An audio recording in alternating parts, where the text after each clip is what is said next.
Salut l'équipe, nouvel entretien sur la chaîne First Team. Aujourd'hui, on change un petit peu nos habitudes d'interview. On n'est pas 3, mais on est 4 en plateau, puisqu'aujourd'hui, on a une mère et une fille. On est avec Isabelle Fijakowski et Alicia Tournebise. Comment ça va ? Ça va très bien, bonjour à tous. Ça va, merci. On est ravis de vous accueillir. Alicia, tu nous disais un petit peu que c'était la première fois que tu faisais une émission, une interview vidéo comme ça. T'as l'impression un peu ? Non, ça va. Ça va bien se passer. T'es venu avec ta mère. Ouais, c'est pour ça. Alors, normalement, on reçoit les joueurs et joueuses de très haut niveau comme toi. Fait conseil Tout de classe. seul, Un peu. voilà. Et là, tu viens avec ta mère. Ouais. Après, ta mère n'est pas n'importe qui. C'est aussi ça. Parce que la chance qu'on a aujourd'hui, c'est donc d'avoir une joueuse NCAA qui a fait la March Madness, qui a brillé aux États-Unis, mais aussi une pionnière du basket féminin, puisque dans quelques semaines, tu vas être intronisée au Hall of Fame avec une liste exceptionnelle sur laquelle on pourra revenir. Mais Isabelle, donc, on est ravis de t'avoir, on est ravis de vous avoir. J'ai envie que tu nous dises là, tout de suite, quelle est ta sensation sur le fait d'être intronisée au Hall of Fame? C'est une nouveauté, c'était quelque chose dont je m'attendais pas. Donc un petit peu de pression parce qu'il va falloir être au niveau. On sait comment les Américains justement ils fonctionnent sur ces événements. Donc pas mal de préparation, de la pression, mais je suis sûre que ça va être quelque chose d'inoubliable. T'as préparé ton speech un petit peu déjà ? Ouais, il est préparé. Faut que je le finalise, mais effectivement, on a un discours de 5 à 7 minutes à faire avec un prompteur. Donc heureusement, et en anglais, évidemment. You speak English very well, I Yes, think. very, very well. Normalement, on choisit quelqu'un pour faire le discours aussi. C'est le cas pour toi aussi? Là, non, les personnes qu'on choisit, qui nous accompagnent, font pas le discours. Donc moi, j'ai choisi Silberry, ma coach à Colorado, qui est Hall of Fame aussi, pour m'accompagner, et Renee Brown, qui était à l'origine dirigeante de la WNBA, qui est une amie on doit choisir 2 personnalités qui viennent, qui nous accompagnent sur l'estrade. Est-ce que tu savais que ta mère était une star du basket quand tu es né, parce que tu n'as pas vécu toute cette carrière extraordinaire? Non, je savais. En vrai, je pense que je me suis rendu compte un peu au fur et à mesure. Au début, je me rendais pas trop compte. Enfin, quand j'étais plus jeune, je savais qu'elle avait été en équipe de France, elle était championne d'Europe. On me disait comme ça, ouais. Maman, elle a été championne d'Europe et tout. J'entendais, etc. Mais ouais, je pense que je me suis un peu rendu compte au fil du temps, etc. Et voilà, je me dis. T'as vu tes vidéos un peu? T'as pu regarder? T'as sauté un peu? T'as des matchs en entier, tu sais, on a toujours des vieilles cassettes de nos meilleurs matchs. Tu t'es fait des matchs en entier de ta mère?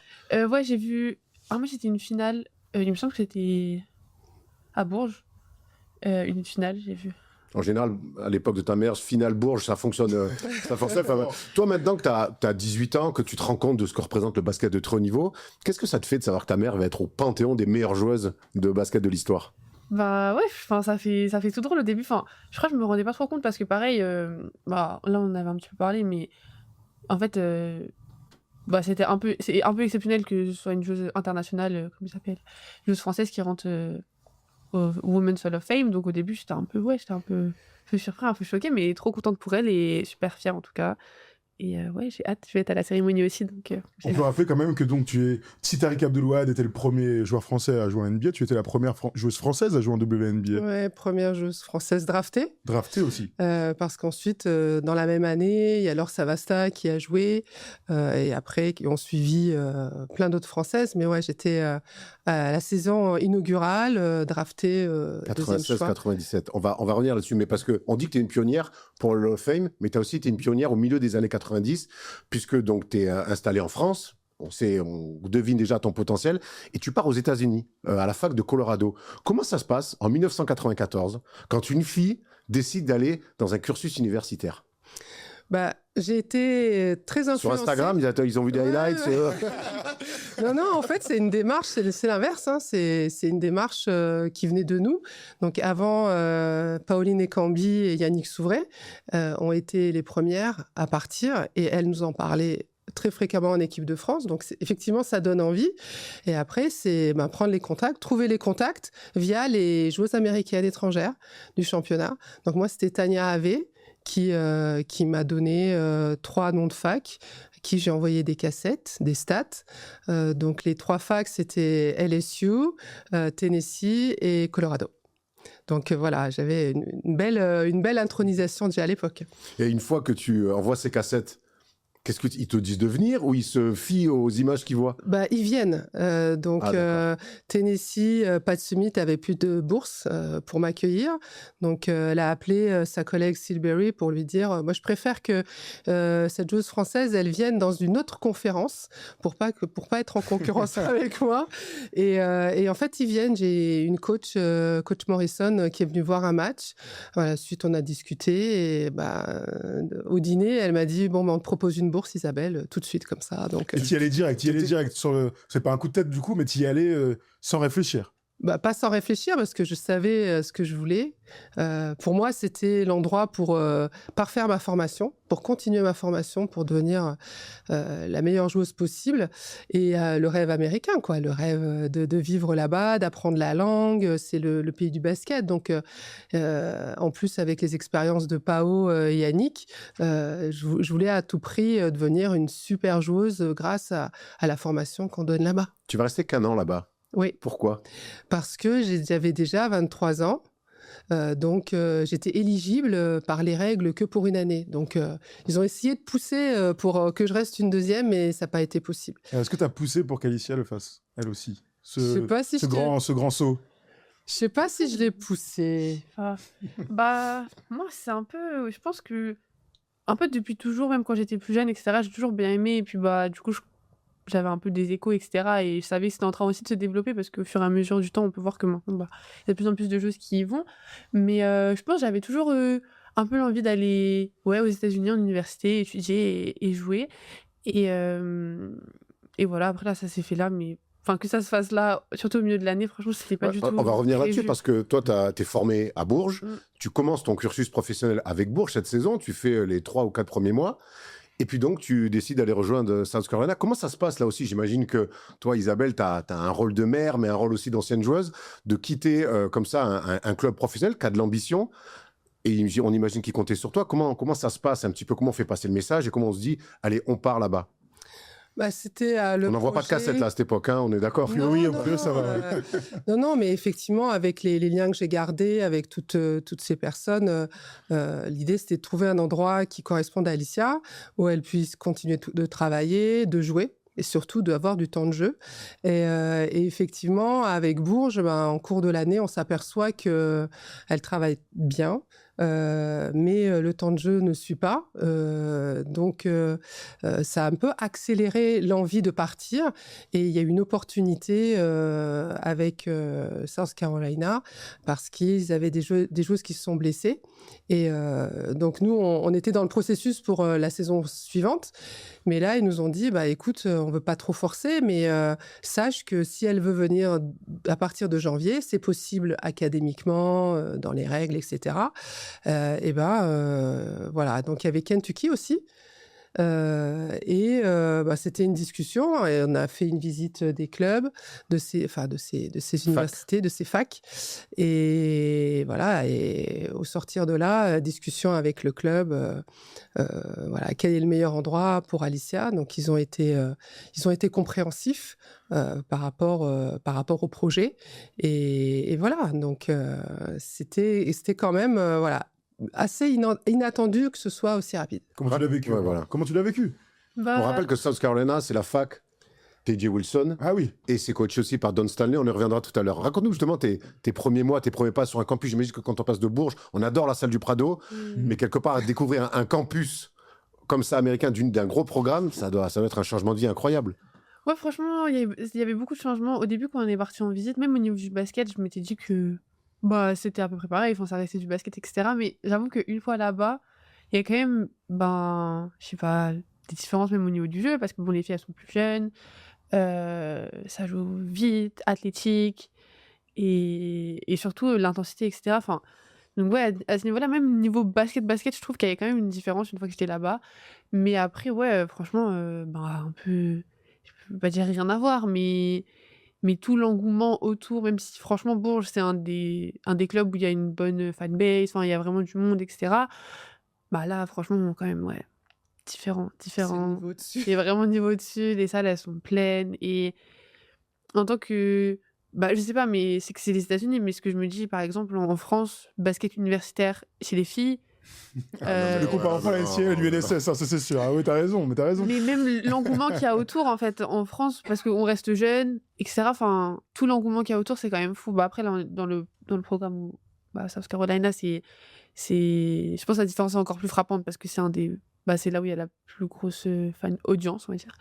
Et donc, ouais, non, franchement, gros changement à ce niveau-là. Mais franchement, ça fait plaisir de voir que les gens, ils suivent le basket, les jeunes. Et ouais, ils suivent les jeunes joueuses, quoi. Tu t'es adapté à fond. Dès tes premiers jours, ça t'a semblé facile, entre guillemets, ou t'as quand même eu ce petit laps de temps, mine de rien, la langue et puis l'environnement? Ouais, en vrai, non, je peux pas dire que ça a été facile parce que c'était vraiment d'un coup. Et c'était aussi à un moment de la saison où il y avait quand même besoin d'aller vite. Donc je sais pas, peut-être que ça a facilité quand même un petit peu parce que j'avais pas trop le choix que de m'adapter rapidement. Mais non, franchement, ouais, le début, un peu la langue, c'est venu vite, mais genre les premières semaines, etc., je sais pas, je prenais du temps un peu à prendre mes repères, mais Normal, franchement, c'est normal. Ouais, après, ça allait vite. Ton environnement, enfin, les gens autour de toi sont venus avec toi. Est-ce que tu as fait le voyage avec Alicia? J'ai fait les premières semaines, on était là. Elle fait le premier entraînement aussi. Et d'ailleurs, elle a été signée. Hein, de nos jours, on peut. Hein, tu sais, en NCAA, la porte est ouverte. Et après, on y est retourné régulièrement parce que y a les différents tournois, c'est des spectacles à part entière. Déjà, aller voir un match, c'est incroyable. Il y a 18 000 personnes, des gens qui sont complètement fans, l'ambiance qui est créée à l'américaine, quoi. Enfin, c'était comme des matchs NBA, quoi. Pour moi, la manière dont c'était organisé, c'était le Disney des basketteurs, quoi. Donc déjà à Columbia, et après quand elles ont fait le tournoi de conférence, pareil. Et donc on parle même pas du Final Four, quoi, parce que voilà. Tu y allais au Final Four? Ouais, j'en étais sur ces 3 temps de compète, et à découvrir, c'est exceptionnel, quoi. Donc on dit beaucoup que tu es pionnière, mais toi, tu es la pionnière française à avoir joué un Final Four et une finale. Vous avez pris une petite doudoune face à UCLA, mais tu es coaché par une coach à part, unique, par son style, par sa verve, par sa manière d'être. C'est Dawn Stanley. Tu peux nous parler un peu de cette coach ultra connue aux États-Unis? Franchement, déjà, la première fois que je l'ai vraiment rencontrée, c'était aux visites. Enfin, on échangeait, etc. On s'appelait un petit peu. Mais ouais, franchement, j'ai bien accroché avec elle, en tout cas. Elle a montré déjà directement son envie de travailler avec moi, etc. Et non, franchement, j'ai vraiment accroché. Elle est comme on la voit. Enfin, en fait, elle est vraiment naturelle, quoi. Enfin, c'est vraiment comme on la voit, ce qu'on voit sur les réseaux et tout. Ouais, elle fait ça avec nous tout le temps. C'est drôle. Franchement, elle est drôle. Et en tant que coach, franchement, j'aime vraiment bien. Et ouais, elle est assez sereine, je pense aussi de par son expérience, parce que bon, elle a eu elle a une grosse réputation, etc. Et elle a eu beaucoup, elle a énormément d'expérience, surtout tout ce qui est Final Four, etc. Mais ouais, elle reste quand même calme dans les matchs, même si c'est un peu chaud et tout. Ouais, c'est un personnage. On a vu son embrouille avec Oriama à la fin de la demi-finale. C'est aussi un personnage. Elle met des coups de pression aussi quand même quand il faut. Ouais, un petit peu. Ouais, quand il faut, franchement, ouais. Ouais. Mais là, elle a répondu quand même. Elle a répondu à la provocation de Gino. Et effectivement, elle se laisse pas faire. Ouais. Parce que c'est quelqu'un de super gentil, super généreux. Elle donne beaucoup. Mais il y a certaines limites où, non, tu parles pas sur moi, tu me parles pas mal. Et ensuite, elle a été super calme. Elle a expliqué, elle a tout de suite compris le contexte. Et elle est très forte pour ça, quoi. Il y a ce nom qui circule souvent pour des jobs en NBA, hein, chez les garçons. Ça s'est pas encore fait, mais son nom circule un petit peu comme Becky Hammon. Tout à fait. Comment tu compares ce que tu as connu en France sur le coaching et ce que tu découvres sur les 6 derniers mois avec elle? Je sais pas, je pense un peu plus dans... Peut-être, ouais, elle est plus proche des joueuses, je pense, par rapport à... Après, en France, c'est un peu plus le monde pro, donc je trouve au centre de formation, les coachs ils sont un petit peu plus proches de nous, etc. Mais dans le monde pro, je sais pas. Enfin, en tout cas, à Bourges, s'il y avait quoi que ce soit, on pouvait discuter avec le coach, mais voilà, je pense que elle est plus proche de nous un petit peu et ouais, toujours dans le fun, etc. Bon, quand il faut travailler dur, quand il faut, voilà, elle est là aussi. Mais voilà. Et aussi le fait qu'elle reste assez calme et que, ouais, elle n'hésite pas. T'as joué contre elle, toi? Oui, On rappelle, c'est une ancienne jeune, championne olympique en 1996 oui. et qui a joué aussi en WNBA. Tu as dû la croiser comme joueuse. Je l'ai pas croisée en WNBA, mais je l'ai croisée dans le championnat français. Parce qu'elle a joué à Tarbes Ah oui, c'est vrai. pendant quelques mois. Tarbes, ils ont vraiment lancé la moitié des joueuses du monde entier. Avec Jean-Pierre Setat, qui l'avait fait venir. Et elle en garde un très bon souvenir, d'ailleurs. Elle nous dit des petits mots en français. Ouais, et j'ai joué, oui, contre elle sur quelques matchs que je jouais avec l'équipe de France. Tu es la deuxième meilleure scoreuse de l'histoire de l'équipe de France féminine. C'est Sandrine Gruda qui t'a dépassé en mai 2020 ou juin 2021, il me semble. Pour les plus jeunes qui nous regardent, et il y en a, parle-nous de ton style de jeu un petit peu. Qui tu étais sur le terrain, Isabelle? J'étais. Tu marquais les pannes, t'avais pas besoin de boussole, hein, tu marquais les pantons. Ouais, mais j'ai poste 5. Alors, je vais me permettre, il y a ton compagnon Eric Goffig derrière qui fait ce geste-là, ce qui veut dire, et moi je suis sûr, que t'envoyer de la maillotche. Moi, je jouais physique. Je jouais avec mon physique et je jouais physique. Tu fais 1m96, on rappelle. Ouais, à une époque où on jouait avec les joueurs intérieurs. Ouais. Les joueurs intérieurs. Mais ça a beaucoup changé. Ils avaient la balle post-up. Ouais. Post-up, elles avaient la balle. On pouvait fixer, on ressortait la balle. On faisait des passes décisives aussi. Et c'est beaucoup plus facile à attaquer quand on reçoit la balle de l'intérieur pour mettre des paniers ou pour refixer. Et effectivement, ouais, moi j'étais solide, quoi. Mais c'est le haut niveau. Alicia parlait d'intensité, mais c'est ça. Si t'es pas intense, si tu es pas plus intense que ton adversaire direct dès le début du match, et ça c'est merci Pauline Ekambi quand j'arrive en équipe de France qui m'apprend ça. Il n'y a pas de gentillesse, quoi. Il n'y a pas de gentillesse quand on est sur le terrain. Mais dans les règles, voilà, la raquette c'est ma maison, quoi. Si tu viens. Faut être honnête. Tu prends un risque, oui. Tu prends un risque. Donc, pour les petites, là, qui s'aventurent. Donc, Et Alicia, c'est un peu pareil, toi. Le risque, elle le prend un peu plus en altitude que moi, parce que moi, j'ai pas du tout les qualités d'Alicia d'explosivité. Donc, j'étais plus au sol. Mais du coup, techniquement, il fallait... Voilà, c'est là je veux qu'on aille là, parce que Bien oui, sûr, l'aspect physique, très bien, on savait que toutes les réductions de distance, oui, d'accord, tu mettais des paniers quand même. Tu avais quand même une vraie jolie main. Ouais, des moves. Bien Pour sûr. être meilleure scoreuse de l'histoire de l'équipe de France, c'est quand même mieux d'avoir 2-3 moves. Ouais, ça n'a pas de bien doute. sûr, C'était bien quoi ton sûr. move un peu favori? Mon move favori, c'est feinte et repivoter dans la raquette, quoi. Après, Sens du panier. Tu lis Naturel. la défense. ouais, j'ai la défense. Après, l'avantage que j'avais, c'est que je pouvais jouer dedans et que j'avais un tir extérieur aussi. Et en fin de carrière, même un tir à 3 points. Donc, ça rendait les défenses difficiles à me tenir. Aux États-Unis, c'était très stéréotypé. Quand j'étais à l'université, c'était vraiment... j'ai appris tous les moves possibles, imaginables dans la raquette. C'est quelque chose qu'il ne faut pas faire, hein. Il faut avoir 1 ou 2 mouvements préférentiels et les Intéressant. trouver et s'appuyer dessus et qui passent tout le temps. Moi, j'étais capable de prendre la balle poste haut et je l'ai montré à mes coachs et de partir en 1 contre 1 poste haut aussi, quoi. Aussi, la fille, elle venait pas, je tirais. Donc, l'idée, c'est d'avoir un jeu complet pour pouvoir faire face à toutes les formes de défense, toutes les formes d'adversaires. C'est super ce que tu dis, parce que cette discussion, on l'a eu avec beaucoup d'athlètes ou anciens athlètes. Kevin Serafin nous disait souvent, moi, j'ai martelé mon hook main droite pour qu'il soit inarrêtable. Et puis au fur et à mesure, j'ai construit le reste de mon arsenal offensif. On a eu Maxime Reynaud il y a quelques semaines et il disait la même chose. Il dit Être oui, élite sur les flotteurs. voilà, je peux évidemment tout faire à ce niveau-là. Bien sûr, vous pouvez tous tout faire, mais qu'est-ce qui va faire la différence entre moi et mes actions à 80% et les autres qui essaient de faire plein de choses? On en revient toujours à ce truc-là d'avoir des go-to move, on appelle ça. Des go-to move. Exactement ce que fait pas Victor Wembanyama aujourd'hui, qui veut absolument tout faire. Donc, Mais qui arrive, c'est ça. qui arrive pour l'instant. C'est ça qui C'est arrive. ça qui est incroyable, c'est clair. Alicia, toi, ton style, tu joues intérieur aussi, évidemment, tu fais 1m98. Ton style, il est un peu différent, mais t'as la même caisse à outils que ta mère, t'aimes bien envoyer. Là, je Ou me t'es suis plus dans rendu l'évitement. compte- Ouais, je suis un peu plus dans l'évitement, mais là, Ouais.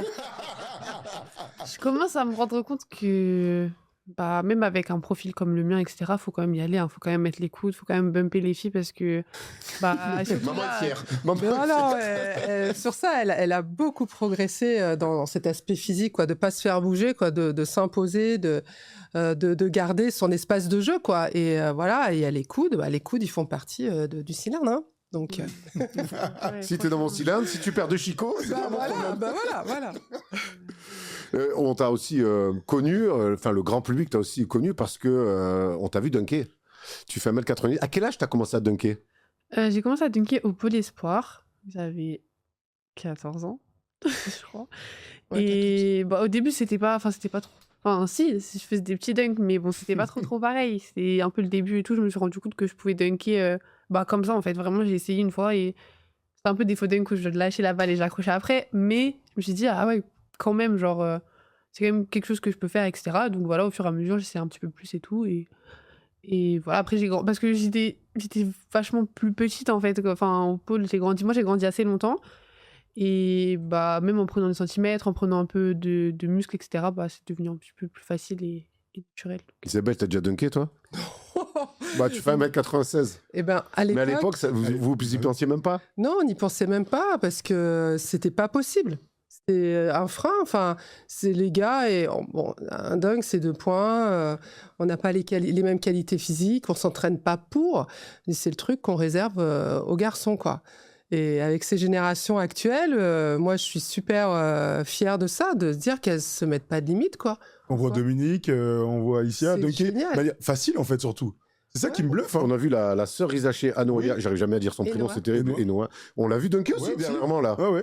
Et pour le coup, Facile. elle est un peu plus petite que C'est vrai, les autres. ça rejoint ce que tu disais là, ça rejoint l'image qu'on avait du dunk de Lisa Leslie, tu sais, avec les Sparks, où j'ai un souvenir extraordinaire de ce moment, et quand tu revois le dunk, tu dis bon, Et en plus, franchement, les filles aujourd'hui, elles font largement mieux, mais ça va dans l'évolution. C'était un dunk, je me souviens de ce dunk, c'est à un pied, une main, Ouais. elle a le demi-terrain poil toute seule, elle arrache, tu sais, on dirait les premiers dunks quand t'es cadet. Bah oui. Mais l'effet que ça a été, le raz-de-marée. Là, aujourd'hui, on vous voit dunker, on voit toi, Dominique Malonga, des 2 pieds. Tu dunks à 2 pieds, toi aussi? Non, je dunk pas à des Ah, tu dunks pas bientôt. Encore. Bientôt. Justement, t'as des moves parce que on t'a vu dunker en match avec l'équipe de France jeune, on t'a vu dunker aussi avec Bourges en jeune. Tu as des moves un peu, tu dunks arrière, tu travailles des figures de style. Est-ce que tu y penses déjà? Bah, je travaille pas trop, mais c'est vrai que je pourrais. Juste Bah, là, j'ai un peu un dunk un peu en layback à une main. J'ai un peu, et voilà, sinon, une main, 2 mains. Mais ouais. Non, en vrai, je bosse pas trop. Je pense que je pourrais le faire en entraînement indiv, etc. pour, je sais pas, un peu essayer. Parce que là, des fois, ce que je fais, c'est soit avant les matchs, à l'échauffement, ou sinon, je sais pas, des fois, après l'entraînement, on est juste KO et ça ressemble à rien. Donc bon. Mais ouais. On faisait pareil, nous. Hein. Et on les ratait en plus. Mais tu te rends compte à quel point, tu vois, un dunk, alors que c'est une action anodine finalement, dans le basket, on s'en fiche. Je préfère que tu mettes 25 points sans jamais toucher le cercle plutôt que l'inverse. Tu te rends compte à chaque fois l'aspect médiatique, à quel point c'est important d'être capable de dunker, à quel point ça touche tout le monde. Tu te rends compte de ça? Non, au début, je me rendais pas trop compte. Hein. Même la première fois que j'ai dunké, c'est un peu passé inaperçu, etc. Parce qu'il y avait pas trop, de médias au match. C'était un match de N2 et voilà quoi. Mais au début, On embrasse toutes les choses de N2 parce que là, c'est un match de N2 comme si c'était un match du dimanche matin. Pardon. Je te taquine. C'était un match de N2 à Beaumont d'Auvergne, dans une petite ville. Voilà, il y avait pas tous les médias, etc. Et ouais, c'est un peu passé inaperçu. Et sur le moment, c'était sympa avec mes coéquipières et tout. On a vraiment rigolé. Et puis c'était mon premier match, etc. Donc c'était sympa. Mais ouais, après, non, je me suis pas trop. Enfin, j'ai un peu zappé, quoi. Enfin, je vais pas zappé, mais je sais pas, je me suis. Voilà. Et après, c'est un peu ressorti quand Dominique, elle a dunké, que ça avait fait beaucoup de bruit et tout. Et ouais, là, je me rends C'est que compte chronologiquement, c'est toi qui as dunké la première en match. On a vu la vidéo de Dominique en premier, et après la vidéo est sortie, mais chronologiquement, c'est toi qui as dunké en premier. Ouais. Isabelle, quand on parle justement des filles qui dunkent, évidemment, on a envie d'aller te chercher sur l'évolution du basket féminin. Toi, il y a 30 ans, quand tu arrêtes ta carrière, et maintenant les filles, comment tu vois l'évolution de ce basket féminin? C'est un basket qui est devenu plus athlétique parce qu'on travaille. Et il y a eu du travail, il y a des préparateurs physiques, il y a une préparation physique vraiment adaptée, individualisée. À l'époque, on n'avait pas du tout ça. Donc, il y a cette différence. Mais après, la manière dont on joue au basket, donc ça va peut-être un petit peu plus vite. Moi, je jouais avec la règle des 30 secondes, hein, donc c'était il y a un siècle. Hein. Mais les 24 secondes, ça a accéléré le jeu. Donc effectivement, le jeu s'est accéléré, mais la manière de jouer, nous, on jouait bien au basket quand même. Enfin, en termes de collectif, en termes de tactiquement, etc., techniquement. Donc, il y a cette valence, c'est comment le basket va intégrer, avec les qualités athlétiques de chacune, la technique, la tactique, le collectif, comment... voilà, et on n'en est pas encore arrivé là. Parce qu'il ne faut pas tomber dans l'excès inverse du tout individualiste, ou ok, je suis athlétique, donc je vais foncer dans des murs, je donne que c'est à la tête des autres. Enfin, ça, c'est pas du beau basket, quelque part. Mais les filles, maintenant, elles ont la possibilité, avec leur qualité, de jouer encore beaucoup mieux qu'elles le font aujourd'hui, et peut-être à l'ancienne. Oui, tu sens que là, le basket va trop sur le jeu de course, la transition, plus que ce qu'on pourrait faire, en fait, quelque part. Mais moi, c'est génial, le jeu de course et la transition, le jeu rapide. Enfin, moi, c'est ce qu'on adore et ce que le public adore voir. Mais c'est pas que du run and gun, quoi. Quand on peut pas placer une contre-attaque, il faut qu'il y ait un enchaînement, il faut qu'il y ait autre chose que de balancer des paniers après 5 secondes de jeu, etc. Donc, c'est cette alternance qui arrive à faire les meilleures équipes. C'est des athlètes, des super athlètes avec une technique ou une adresse. Et on est adroit quand la balle elle circule, quand on met les gens dans les bonnes conditions, on se met dans les bonnes conditions. Mais c'est allier la dimension athlétique avec la lecture de jeu, la connaissance du jeu, etc., que nous, on avait déjà quand même. Tu dois faire des séances vidéo sympas avec ta mère. Jamais. Non, fais pas. C'est vrai, c'est vrai. Ah non. Tu la drives pas sur elle-même, sur la joueuse qu'elle est? Très peu. Quand tu vas voir les matchs, tu dis pas là, c'était bien, non? Si je demande, si. Ouais. Ça vient de toi, en fait. Ouais, ça vient de moi, mais même, même avant, quand elle m'a coachée quand j'étais plus jeune, etc., je pense que c'était vraiment une bonne chose. On a essayé de garder quand même deux choses différentes, genre le côté maman et le côté vraiment entraîneur, coach, etc. Et en vrai, je pense que c'est bien parce que des fois, quand j'ai l'impression, je sais pas, quand les parents ils mélangent un peu tout, ça sert pas forcément l'enfant, quoi. Tout à fait. Vous C'est avez déjà joué l'une contre l'autre? Et puis un contrat et tout ça? Ouais. Non, un peu là pendant le mois là, j'ai eu un mois de pause, etc. Et je m'entraînais presque tous les jours. Et du coup, des fois, j'avais besoin d'un peu d'opposition et tout. Elle me mettait un peu l'opposition. Ouais, j'essayais de mettre de l'opposition. Ça va trop vite. Ça commence à... On va pas t'en vouloir. Bah oui. On va pas t'en vouloir. Quand on parle de l'évolution du basket féminin, il y a aussi la condition des filles dans le basket féminin. Toi, tu as été 2 fois élue meilleure joueuse d'Europe, tu as gagné 2 fois l'Euroleague. C'était comment d'être pro dans les années 90, début 2000, quand on était une femme? Est-ce qu'on en vivait largement? Est-ce qu'on avait tout ce qui allait avec, ce que les filles peuvent avoir encore aujourd'hui? On en vivait largement quand on était dans les meilleures joueuses françaises. Pour les autres, pour moi, c'était pas être professionnel. Quand tu gagnes 2 000 € par mois, pour moi, c'est pas être professionnel. Tu mets de côté tes études pour gagner 2 000 € par mois pendant 10 ans. Enfin, c'est risqué, c'est pas des bonnes conditions. Donc moi, j'ai eu la chance d'avoir eu des bons contrats, de pas avoir à travailler et pouvoir réfléchir. Et en tout cas, on savait que ça allait avoir une fin rapide. Moi, j'ai arrêté à 30 ans parce que on sait que la vie, après, il faut trouver autre chose.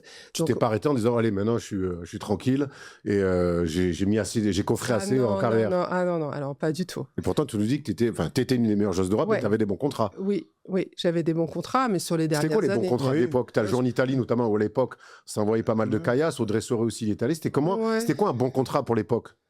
Un bon contrat, c'était 7-8 000 €. Ça a énormément évolué, disons-le, en Europe maintenant. Les filles gagnent beaucoup plus. Ouais. Et tant mieux d'ailleurs. Ouais.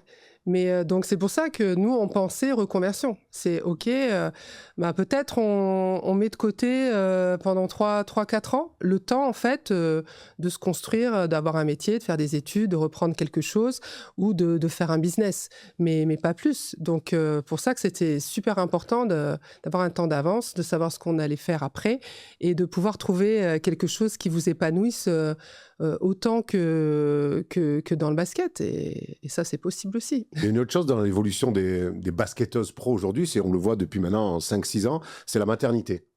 On a vu plusieurs femmes, on a vu Alexia Chéri avoir un enfant, on a vu Sarah Michel, là elle est venue juste de prendre sa retraite, on a vu évidemment Valériane Ayayi, Madiane aussi. Marine Madiane, tout à fait.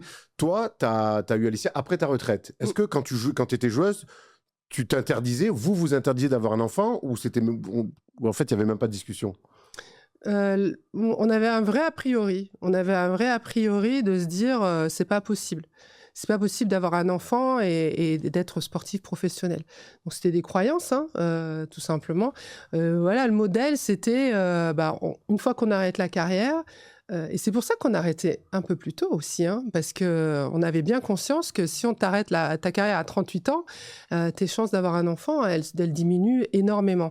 Donc, on s'interdisait vraiment ça. Et ce qui est génial, parce que c'est aussi arrivé, c'est que y a certaines filles, quand elles ont arrêté leur carrière, elles ont arrêté trop tard. Et de pouvoir avoir un enfant pendant la carrière, et justement, tu as ta vie de famille, tu peux vivre ta maternité.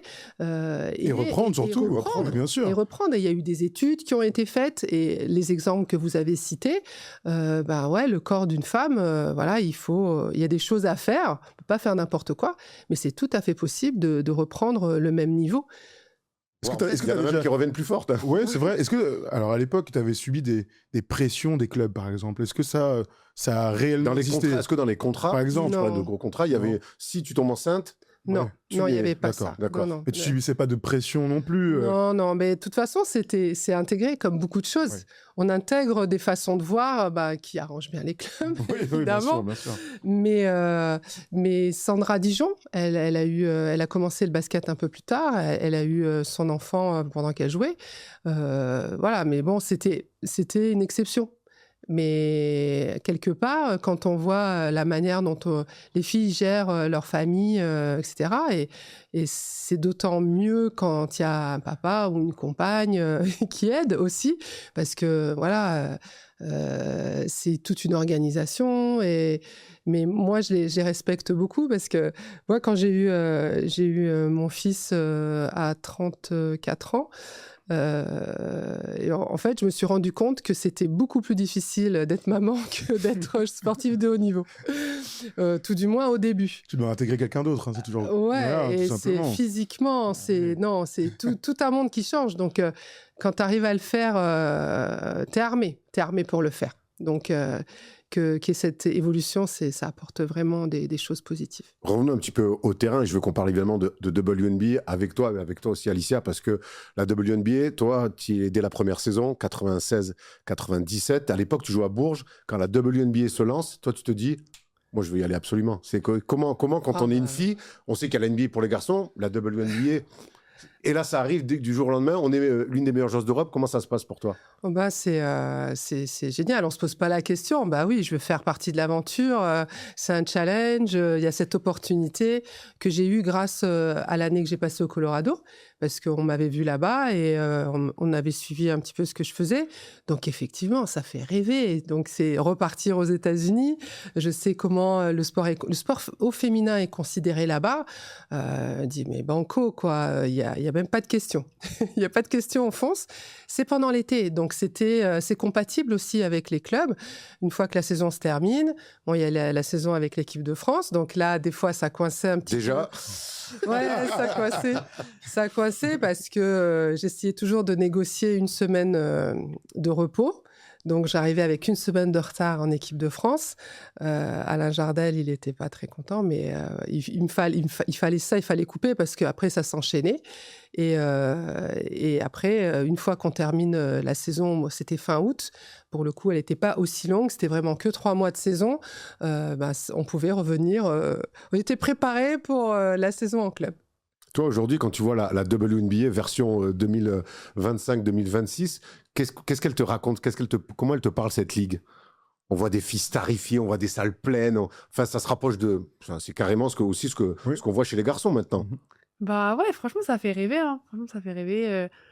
Ouais, l'engouement, c'est toujours... En fait, je pense que c'est c'est comme la NCA, mais genre, en 3 fois plus, quoi. C'est vraiment l'engouement qu'il y a autour, c'est top. Et ça continue de bien évoluer, etc. Même bah, au niveau, peut-être on va en parler, mais au niveau des salaires, comment ils ont été réajustés, etc., bah, c'est de mieux en mieux. Donc en vrai, je sais pas si ça permet en tout cas aux filles de déjà pas avoir. Parce qu'on sait que les enchaînements WNBA, équipe de France et club après en Europe, pour les Françaises ou les Européennes en général, c'est un rythme que tu peux pas faire toute ta carrière, quoi. Enfin, On voit trop. déjà qu'il y a de plus en plus d'Américaines qui ne viennent plus. Ouais. Qui ne viennent plus jouer La en Ligue de Europe. 3-3 aussi a C'était changé pas des du tout le choses. cas il y a Ouais. que 10 ans où Ouais, beaucoup ouais. d'Américaines allaient en Russie ou en Turquie pour gagner. C'est là où elles gagnaient le plus d'argent, c'était pas en W.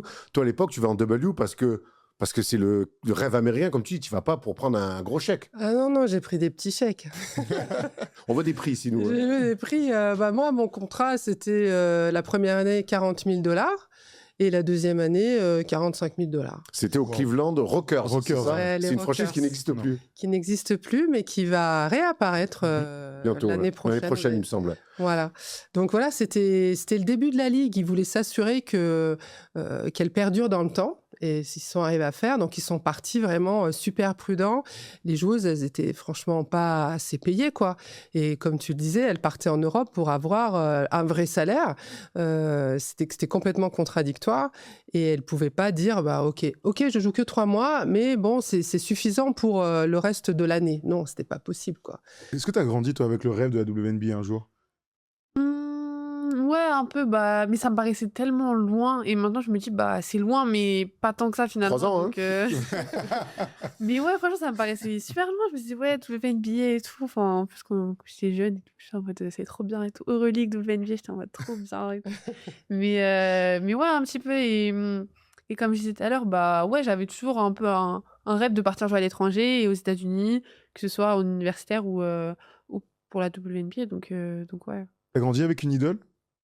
Quelqu'un que tu voulais copier, recopier Ta mère, ça compte pas. Non, franchement, je pense à chaque fois, même, bah, on avait quand même la chance de voir des matchs de l'équipe de France, voilà. Et au début, bah, franchement, même en grandissant et tout, même quand je jouais quand j'étais au pôle et tout, enfin, les États-Unis, je suivais pas tant que ça. Enfin, voilà, on voyait de loin un petit peu, mais ouais, c'était plus le basket français, européen et tout. On avait la chance d'aller à des matchs, donc c'était sympa. Mais franchement, bah, ces dernières années, moi, j'aime beaucoup A'ja Wilson et Breanna Stewart parce que je trouve que, bah, ouais, dans leur style de jeu, elles font c'est tellement des choses complètes en fait que, bah, c'est un peu un goal d'arriver à faire tout ce qu'elles font. Donc ouais, mentalement, physiquement, tout ça, enfin, voilà, elles sont au top. Donc voilà, mais Isabelle, en W, toi, tu vas quand même faire des saisons assez sérieuses. Tu vas en faire que 2. Tu vas m'expliquer pourquoi après. Mais tu fais une saison à plus de 13 points par match et tu finis au meilleur pourcentage de toute la ligue. En fait, c'était censé être donc, la ligue avec les meilleures joueuses du monde et même là, tu dominais. Bah, ouais. On est là pour te rendre hommage au bout d'un moment. C'est bon. Non, mais j'étais une joueuse à part entière. Et ça montrait qu'en Europe, bah, il y avait aussi de très bonnes joueuses de basket. Donc, moi, j'avais un vrai rôle dans l'équipe. J'arrivais à mettre des paniers proches du cercle, donc à haut pourcentage de réussite. Donc, c'était incroyable. J'ai vraiment relevé ce challenge. Bah, j'ai joué contre les meilleures joueuses et j'avais à Fais-nous un cœur. peu de name dropping là, fais-nous, parce que le début, il y a quand même des grandes légendes au début de la Ouais, WNBA. bah, Fais-nous un peu de name on a dropping. parlé de Lisa Leslie à l'intérieur et toutes les autres, quoi. Enfin, Elle était vraiment si forte, Lisa Leslie? ouais, elle Ouais. était. Oui, c'était une top joueuse. Moi, j'aimais bien la chicoter un peu parce que j'ai recroisé, elle m'en a parlé parce que moi, j'avais la réputation de jouer physique. Donc, elle était plutôt fine et lancée et elle venait pas trop dans la raquette. Donc, elle me challengeait plus poste haut, elle essayait de me prendre en vitesse, tirer à 3 points aussi.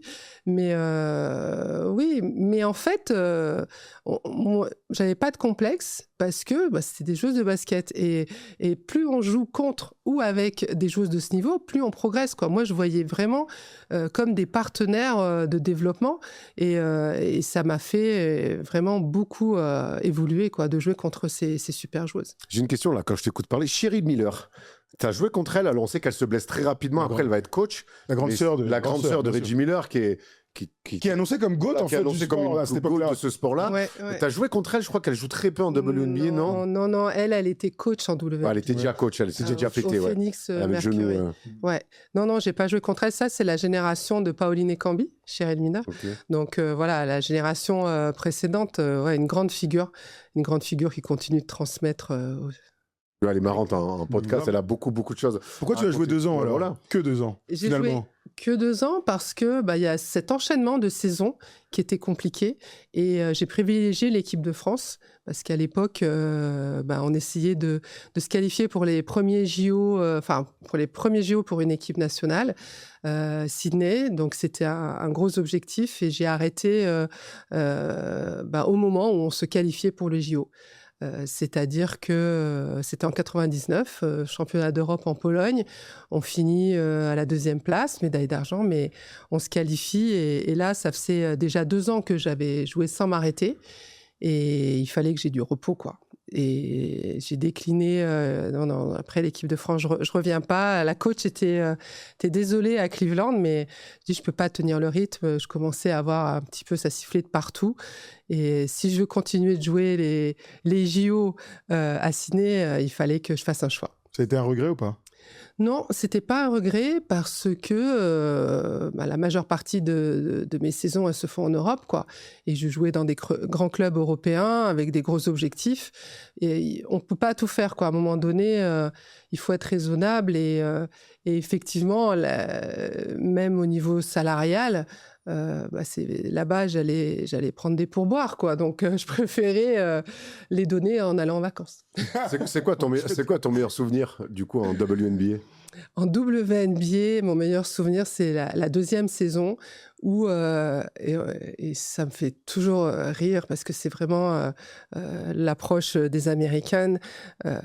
On a une coach à un moment donné de la saison, c'était plutôt vers la fin de la saison. Elle nous dit, les filles, j'ai une super nouvelle. On gagne les 9 prochains matchs, on est qualifiés pour les playoffs.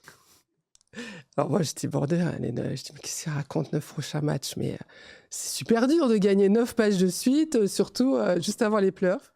Et on a gagné les 9 matchs et on a été championne de conférence. Donc voilà, c'est incroyable. L'état d'esprit qu'ils ont, la vision qu'ils ont, la confiance qu'ils donnent et on peut réaliser des choses. Et ça permet de réaliser des choses extraordinaires. Donc championne de conférence grâce à une fin de saison incroyable. J'aimerais qu'on ouvre la page équipe de France. Vous avez aussi ça en commun. Alicia, cette année, cette saison plutôt, tu as découvert aussi un stage équipe de France. Tu avais déjà fait un peu partenaire d'entraînement, mais cette année, tu as fait un stage, tu as fait tes premiers matchs amicaux, donc sous les ordres d'Aimé Toupane. Raconte-nous, quand on est si jeune comme ça, quand on est la fille d'Isabelle Fijakowski et qu'on arrive en équipe de France. Non, franchement, j'ai trop aimé l'expérience. Déjà, mes premiers petits pas en équipe de France, c'était top. Hein, vraiment, j'apprenais. En fait, je crois, des fois, je me rendais compte, j'étais sur le côté de l'entraînement où il disait les consignes et tout. Et je crois que j'avais un grand sourire. J'étais comme ça, je me disais, ah purée, j'aime trop et tout. Je suis en train d'apprendre plein de trucs et tout. J'étais trop contente. Et du coup, de revenir, bon, là, c'était du coup le stage un peu plus, on va dire, un peu pas plus sérieux, mais c'était vraiment, on allait faire des matchs amicaux, etc. Enfin, amicaux, mais du coup, c'était un peu plus officiel parce que j'avais pas fait de match et c'était là en novembre dernier. Et non, franchement, je savais pas trop à quoi m'attendre au tout début et tout. Mais déjà, les filles, elles m'ont mis trop à l'aise. Trop sympa et j'étais avec Ainhoa Rizachi aussi de mon âge donc c'est une copine etc donc c'était top aussi et non franchement les matchs même en fait Italie-Espagne, vous avez joué? Ouais. Non mais trop bien ça s'est bien passé les filles vraiment après c'était un groupe assez jeune, il n'y avait pas tout le monde parce que il y en avait qui étaient dans leur club respectif et qui pouvaient pas trop se libérer pendant la trêve, je crois. Mais c'est la version officielle en tout cas. Non mais il y a beaucoup de filles de WNBA qui avaient fini quelques semaines avant, donc qui venaient pas là. Ouais, c'est pour ça qu'il a fait un groupe rajeuni. Je vais encore me faire taper sur les doigts moi. Je sais plus exactement, je me souviens plus trop, mais en tout cas le groupe, non, c'est trop bien passé et ouais vraiment les filles elles nous mettaient à l'aise et on était ce stage-là, et j'ai parlé d'Aïnoa Rizaché parce que c'est la première fois que je suis allée avec l'équipe de France, c'était avec elle. Mais on était 4 à faire notre première sélection. Donc c'était trop bien. Il y avait Nel Anglema et Sarah Cissé, en plus Aïnoa et moi. Donc non, franchement, trop bien. On était 4 petites jeunes et tout là. Il y avait un peu d'appréhension, tu stressais un peu Le poids du maillot, Ouais, de tu sais. l'histoire. Bah au début, ça m'a fait un peu bizarre, ouais, parce que pareil, ouais, on a fait la petite mini cérémonie, oui, première sélection pour les jeunes, etc. T'as chanté? C'est sympa. Non, j'avais chanté la fois d'avant. Ah, t'as chanté quoi? J'ai chanté une musique de Dadju, je sais plus ce que j'avais fait. Un truc un peu passe-partout, facile, mais ça va. Même là, ça allait. Même là, ça allait, j'étais pas trop. J'étais un peu gênée, mais bon, pareil, le groupe il était bien et tout. Tout le monde, de toute façon, on est tous passés par là, tout le monde racontait des anecdotes et tout. Donc tu as commencé ton histoire avec l'équipe de France, qu'on te souhaite évidemment la plus longue possible, oui. longue comme celle de ta mère évidemment, tu me vois arriver, la transition elle est facile, 204 sélections pour toi Isabelle, et puis surtout ce titre de champion d'Europe de 2001, on en parlait un petit peu avant d'enregistrer cette émission. C'est vous les filles qui avez rapporté le premier titre de champion d'Europe au basket français, c'était en 2001, c'était en France, la finale a été au Mans, et honnêtement c'était une génération, on se souvient des braqueuses, on se souvient des filles en 2024 au JO, mais cette équipe de 2001, c'est une équipe de mutants. Vous aviez une équipe monumentale. Tu peux nous dire un petit peu, pareil, encore nous faire du name dropping, tout ça coaché par Alain Jardel, on va un petit peu t'aider. Il y avait donc Yannick Souvray, Cathy Melin, Sandra Ledréan, Audrey Sauré, Nathalie Lesdema. On avait Laetitia Moussard, Nicole Antibes, Laetitia Moussard, Isabelle Fijakowski. Moi, j'y vais pas à l'intérieur. Je te dis direct, moi, j'y vais pas. Coupe. Non. Je vais fade dans le corner, tranquille. Mais c'était, vous aviez beaucoup de pression aussi parce que vous aviez fait médaille d'argent 2 ans avant l'Euro. Il y avait toujours pas de titre pour le basket français, hein, filles et garçons. Ça paraît loin, en fait. C'était en France. Vous étiez favori, mais parlons un petit peu de la pression que vous aviez à ce moment-là, ou alors finalement si ça a été pour vous tellement naturel, tant que vous avez dominé, même si face... c'est qui en finale? C'est les Tchèques?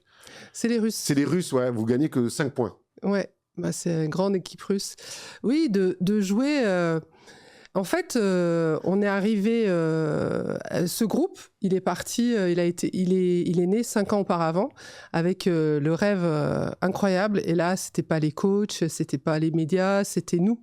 Et qui nous étions dit, on peut se qualifier au JO. En fait, c'est comme à Cleveland, si on gagne les 9 prochains matchs, on est qualifié. Et là, c'était si on gagne pendant 3 ans, pendant 4 ans, si on gagne toutes les compétitions, parce qu'on était redescendu au plus bas niveau européen, si on franchit toutes les étapes, on a la possibilité de se qualifier pour les JO, pour les JO de Sydney. Et ce groupe, il s'est construit avec... l'arrivée d'Alain Jardel, avec toutes ces joueuses incroyables et ce grand rêve. Et au JO, on avait le rêve aussi d'avoir une médaille. Hein. On va pas 5e, c'est ça? Ouais, on finit 5e, on rate le quart de finale. Et ça a été une expérience douloureuse. Parce qu'on s'est préparé pendant 3 mois vraiment pour cet événement. Et en fait, cette déception nous a sûrement préparé pour les championnats d'Europe en France.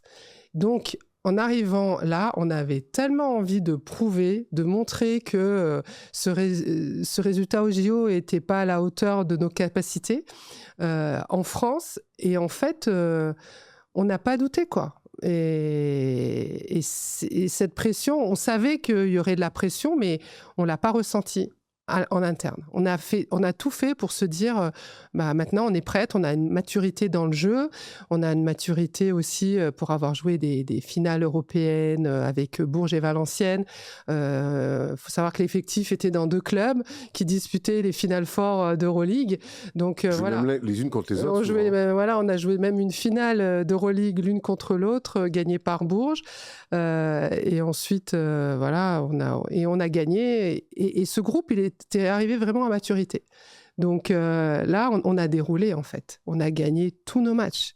On a fait, 7 sur 7, quoi. Et avec du plaisir, avec notre identité, avec le public. qui a été au Mans, qui a été super. On sentait vraiment toute la nation du basket qui nous soutenait pour aller jusqu'au bout, quoi. Pas pour juste faire de la figuration, être là, c'est pour vraiment valider et atteindre ce Graal, parce que c'est vraiment un Graal. Personne n'y était arrivé et voilà, on l'a fait, c'est incroyable. Mais surtout que, tu l'as dit, le basket français féminin, et même un peu garçon, dans les années 90, il y a un sacré creux quand même. Oui. Il y a un sacré creux, et vous, en gagnant en 2001, depuis les équipes de France, avec des hauts, avec des bas, avec des finales perdues, mais c'est quasi tout le temps à minima, dernier carré. Je crois qu'il y a une fois où c'est Jackie qui reprend l'équipe après, c'est après Jardel, non, c'est après, Pierre Vincent. C'est après Jardel. C'est après Jardel, où là, ça se passe pas très bien.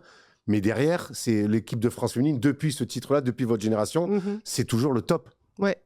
Oui, on est toujours héritier de quelque chose ou de quelqu'un. Et nous, même s'il y avait moins de résultats, on est les héritières de l'équipe avec Pauline, Odile Santaniello. On a été quand même médaille d'argent en 93.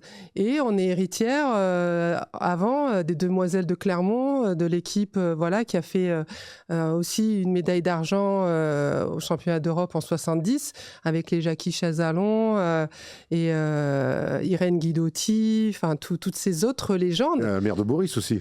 Avec, oui, tout à fait, Elisabeth Riffiot. Dans ton style un peu aussi, dans le...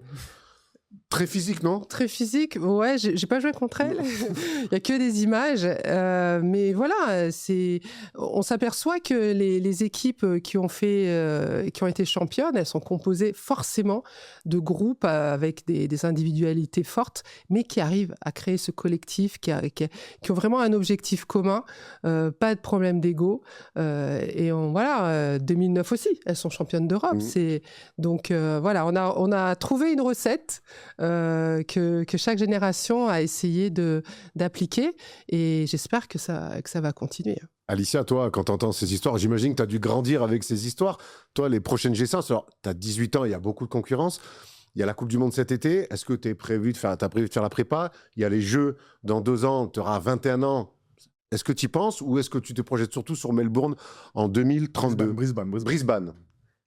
Bah oui, c'était normalement, je suis censée faire la préparation avec l'équipe de France. Moi, on verra comment ça se déroule, etc. Parce qu'on sait que l'effectif, il va un peu changer pendant la préparation.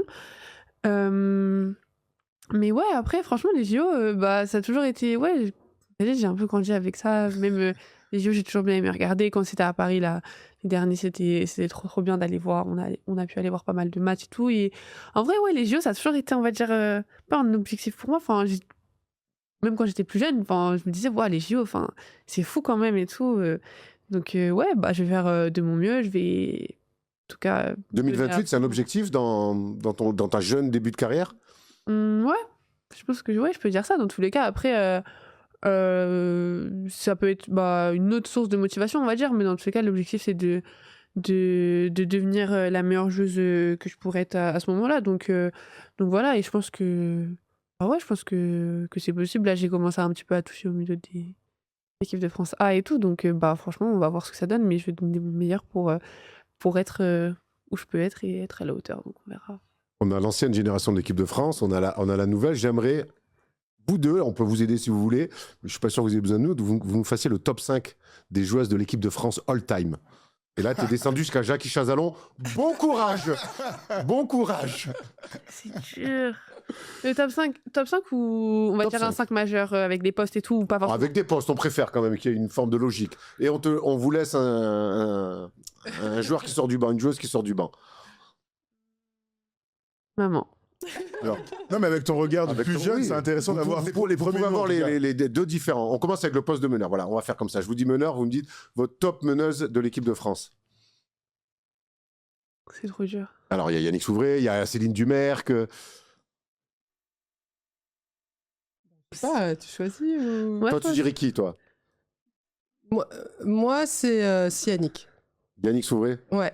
Moi, je préfère Yannick dans le vrai rôle d'organisatrice, leader, voilà ce qu'elle nous a apporté pour la connaître mieux aussi, quoi. Mais ouais, dans ce rôle qui existe un petit peu moins. Céline, elle était comme ça aussi quand même. Elle avait ce rôle d'organisatrice, de meneuse. Ouais, mais dans la connaissance du jeu, Yannick, c'était vraiment... elle savait mettre exactement les personnes au bon moment, au bon endroit. Elle avait ce regard tactique super efficace, quoi. Moi, je me dis Céline. Parce que moi, j'ai un peu grandi, quand je dis plus jeune et tout, regarder le match de l'équipe de France, c'est Céline, quoi. Non, mais non seulement t'as grandi quoi, avec, elle puis elle était- nous a fait sauter du canapé. Donc, c'est Et oui, non, franchement, moi, je pense que c'est Céline. très bien. On avait- Poste 2, là, pareil, il y a beaucoup de concurrence. Moi, j'ai une vraie préférence, et elle va plus vers ta génération, parce que je trouve que c'est une joueuse qu'on connaît pas assez. Mais vas-y, je te laisse dire. Poste 2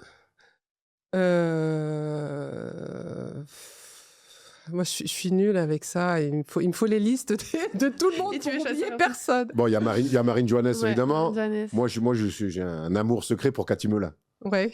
que je trouve les fameux Final Four de Bourges à l'époque, mais elle était trop Ouais, forte. poste Les 2, tirs, elle poste mettait, 3. elle mettait des tirs pour Ouais. l'époque dans le basket féminin, elle avait 10 ans d'avance en fait. Ouais, mais je la verrais plus poste 3. Ah ouais? Cathy, ouais. Ok. Ouais, elle était plus décalée poste 3 par rapport ouais, à Il y cette a taille. Audrey qui joue un 2. Mais Audrey était plus 2, voilà, elles étaient entre les deux, mais c'est vrai que Cathy aussi, elle avait une science du jeu, une vision du jeu incroyable, quoi.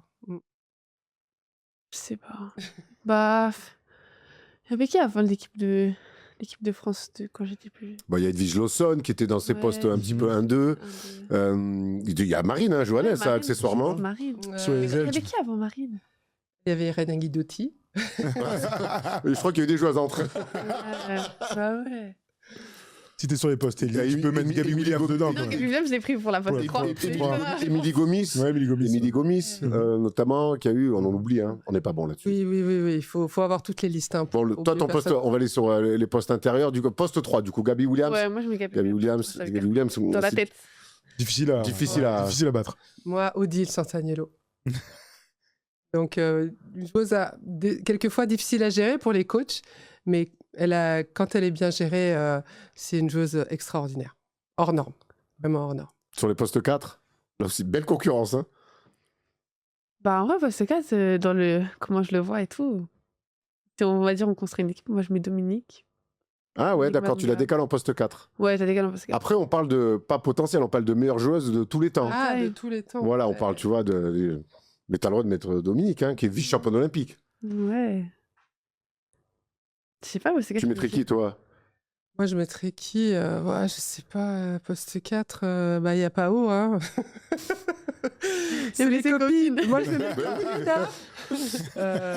Je mets mes copines, mais oui, en poste 4, il y a beaucoup de choses. En fait, c'est super dur parce que individuellement, de ressortir des joueuses, parce que les joueuses, certaines joueuses, elles sont fortes dans un certain contexte et dans un effectif, collectif, quoi. ouais. Et elles peuvent se sublimer. Voilà, individuellement, tu peux dire ouais, bof, mais dans un collectif, elles peuvent avoir des rôles incroyables. Bon, et sur le poste 5, alors? Je mets ma maman. D'accord. D'où le secteur intérieur Ouais. fourni avec Dominique dans Ouais, ton c'est pour idée. ça j'avais un peu pensé, j'ai un peu décalé et tout. Mais ouais, après, en poste 4, il y a d'autres choix. Il y a Iliana. Iliana, elle peut décaler en poste 4 aussi. Chanel Salin. T'as Sandrine Gruda, accessoirement aussi, hein, qui peut jouer les deux postes. Ouais, bah ouais, À fond. forcément. Bon, il n'y a que l'embarras du Il y a choix. trop de monde. Ouais, Il y a la trop de voleuse de monde. record. Voilà. Tu lui en veux, tu sais. Non, mais je rigole, Bien j'en sûr, veux bien pas, sûr. mais voilà, c'est la voleuse de record. Quand même. Isabelle, quand on a ta carrière comme ça, et j'avais cru entendre à l'époque, parce qu'on est des journalistes et que mes oreilles traînent un petit peu de partout, que quand Alicia a commencé un petit peu à être connue aux yeux du grand public basket, ça te déplaisait pas qu'elle s'appelle Tournebise et pas Fijakowski. Tu peux nous expliquer un petit peu ça, parce que quand ce ressenti de dire ok, on va peut-être la laisser un peu tranquille, elle sera pas tout de suite la fille d'eux. Oui, parce qu'en fait, il faut pas aller trop vite, quoi. Je pense dans les carrières des joueuses, et les médias en sont des fois responsables de monter certains et certaines trop vite, et c'est pas forcément positif, voilà. L'image qu'on renvoie, c'est très bien, mais il faut savoir, c'est pas essentiel, quoi. Ce qui est essentiel, c'est l'envie qu'Alicia avait de jouer. Est-ce qu'elle avait vraiment envie de devenir une joueuse pro? Est-ce qu'elle avait envie d'accomplir des rêves? C'était ça, moi, qui m'importait. Et pas de savoir qu'elle soit connue, reconnue, etc. Chez les jeunes, je pense qu'il faut leur laisser le temps. Voilà, et de ne pas les mettre trop en avant. Donc, effectivement, moi, ça m'arrangeait beaucoup qu'on ne la connaisse pas et qu'elle fasse ses preuves par elle-même et qu'on la considère comme une joueuse à part entière. Et voilà, il y a déjà beaucoup de choses à faire pour y arriver. Et moi, j'étais toujours à vouloir la préserver et qu'elle se consacre à des choses importantes et pas à des choses accessoires. Tu l'as senti ça? Tu l'as senti que juste vite, les vrais de vrais qui connaissent le basket du fin fond des archives, ça que Tournevis, ton papa, a joué aussi à Vichy au basket. Oui. Mais bon, ça reste une... Bon bref, tu m'as compris. Est-ce que tu l'as senti ça, que ta mère essayait de te protéger par moment?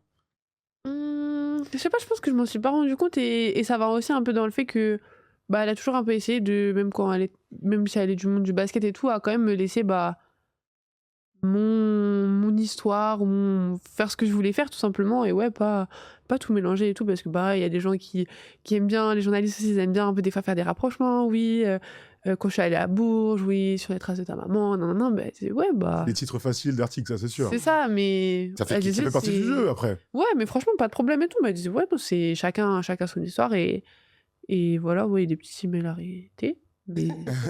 Est-ce que, elle est encore très jeune, Alicia, est-ce que tu as déjà eu, tu sais, comme tous les parents dont les enfants font des choses un peu exceptionnelles, même si ta carrière a été exceptionnelle, est-ce que tu as déjà eu ce moment où tu dis, ah là, elle me rend particulièrement fière?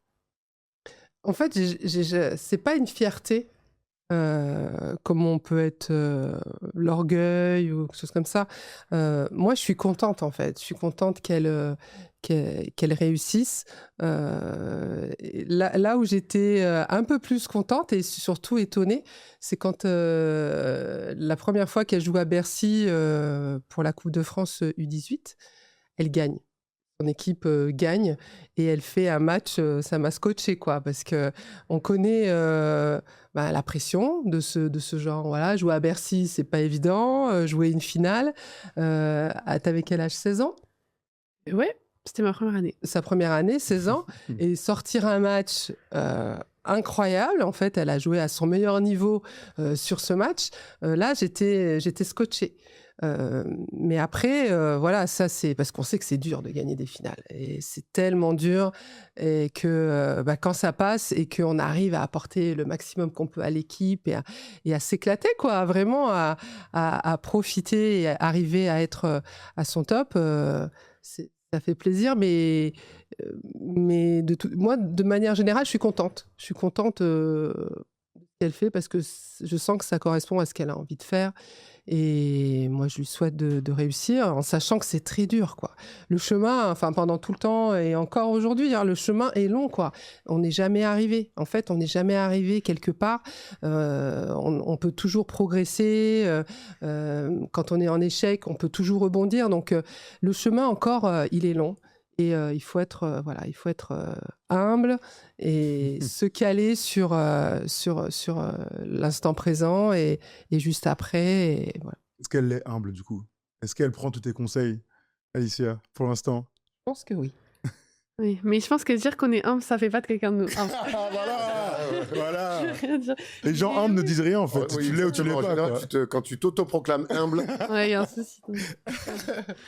Mais ouais, je sais que même là et tout, souvent les gens me disent oui, c'est trop bien et tout, ce que tu fais, où t'es et tout ça, mais je suis en mode ouais, le meilleur reste à venir, quoi. Pour l'instant, je suis dans une très bonne université, etc. On est allé au Final Four, etc. Mais ouais, le meilleur, en tout cas, d'une carrière et tout ça, il y a rien, franchement, il y a vraiment rien qui est fait. Là, on va dire, peut-être je suis pour beaucoup de gens dans la bonne voie et tout, mais encore, voilà, faut juste travailler, quoi. Faut juste travailler, se donner à fond. Continuer de Qu'est-ce qui t'inspire le plus dans la carrière de ta mère?